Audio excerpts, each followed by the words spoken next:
Today, we're going to do something pretty cool. We're going to build a simple model of the economy right from scratch to get at one of the most powerful ideas in all of economics. We're going to figure out what really makes it tick.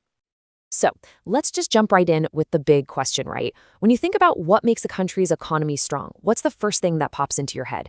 Is it, all our factories and our cool tech, basically our ability to make stuff? Or could it be something else entirely? Well, the famous economist John Maynard Keynes came along with an answer that was honestly pretty radical for his time. He said, look, in the short run, it's not about what we can produce. That's not the bottleneck.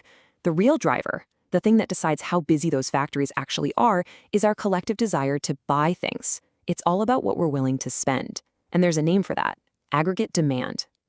Okay, so if spending is the engine driving this whole thing, what are the actual parts of that engine? I mean, to really get a handle on the economy, we need to know where all this spending is coming from. So let's break down the components of aggregate demand.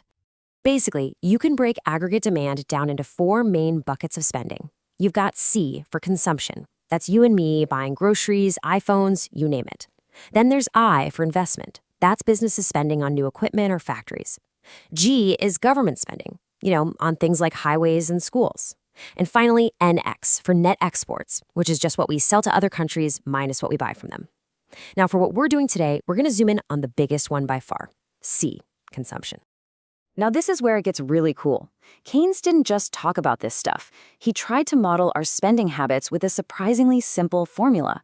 It basically says our total spending, that big C, is made up of 2 parts. First, there's a baseline amount we spend no matter what, even if we have 0 income, maybe dipping into savings. We call that alpha. And then there's the part that changes based on how much money we actually have to spend after taxes, our disposable income. Okay, see that little Greek letter beta in the equation? That right there is the secret sauce to this whole model. It has a fancy name, the marginal propensity to consume, or MPC for short. And it's absolutely crucial for understanding why we do what we do with our money. All it measures is this: for every extra dollar you get, how much of it do you immediately go out and spend?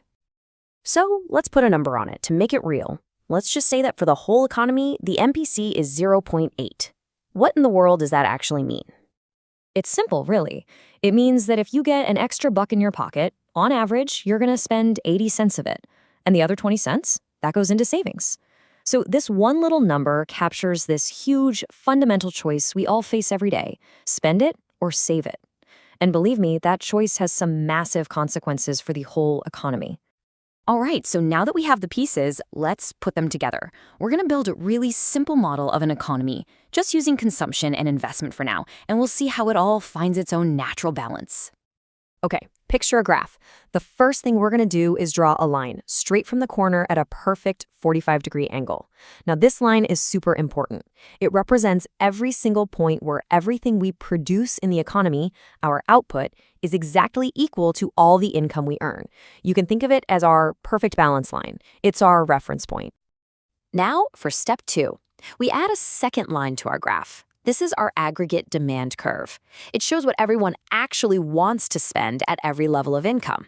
And here's where that MPC idea comes back in a big way. Because we don't spend every single penny we earn, we save some, right? This spending line is going to be a little flatter than that perfect 45-degree line. So the big question is, where does the economy actually end up? Well, it settles right where those 2 lines cross. That intersection point has a name: equilibrium. It's this kind of magic spot where the amount people want to spend perfectly matches the amount of stuff being produced. No surprise shortages, no warehouses full of unsold goods. Everything is in balance. But, and this is where it gets really interesting, that equilibrium point isn't set in stone. What happens if something changes? What if one of those spending components we talked about gets a sudden jolt? This is where the real power of the Keynesian model shines through. So let's say businesses get super optimistic and decide to invest more. They build new factories, buy new tech. Look at what happens on the graph. That initial spending bump pushes the whole aggregate demand line straight up. But now, check out the new equilibrium point where it hits that 45-degree line. The total increase in the economy's output is way, way bigger than that initial little bit of investment. So what's going on? Why does that happen? And here's the key. that initial chunk of spending money doesn't just vanish. It kicks off a chain reaction. Think of it like a ripple in a pond. One person's spending literally becomes another person's income, and that effect spreads out through the whole economy. Let me walk you through how that chain reaction plays out. A company invests, let's say $1 million to build a new factory. Okay, boom. That $1 million immediately goes into the pockets of construction workers, engineers, suppliers. Now, what do they do with that new money? Well, they go out and spend a chunk of it. That's our MPC at work, right? And their spending becomes income for the people at the local grocery store, the car dealership, the restaurants, and then those people spend a chunk of their new income, and the cycle repeats again and again. Each round is a little smaller, but it all adds up to a much bigger final impact. That is the multiplier effect, and it's a fundamental idea behind things like government stimulus checks. We can even calculate exactly how big that ripple effect is. There's a formula for it, and it's super simple. It's just 1 divided by 1 minus the MPC. So if our MPC is 0.8, like we said before, the math is 1 divided by 0.2. That gives us a multiplier of 5. Think about what that means. Every single new dollar of this initial spending ends up creating $5 of total economic activity. That's pretty incredible. Okay, so far our little economy only has people and businesses. To make this model more realistic, we have to bring in the last big player. And that's the government.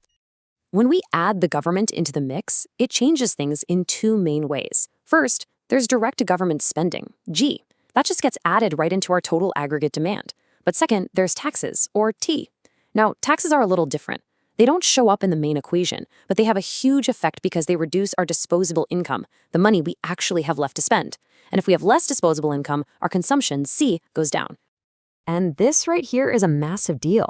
It means the government has these powerful levers it can pull. By changing its own spending levels or by changing taxes, it can actively try to shift that whole aggregate demand curve. Economists call this fiscal policy. And the whole point is to try and steer the economy's equilibrium toward a better spot. Maybe one with higher output and more jobs. Which of course brings us to the million-dollar question this model puts right on the table. Just because the government can influence the economy, how much should it? And when? You see, understanding this simple model isn't just an academic exercise. It lays out the battleground for one of the biggest, most enduring debates in modern society. What is the proper role of government in the economy? Where do you draw the line? That's the real takeaway here.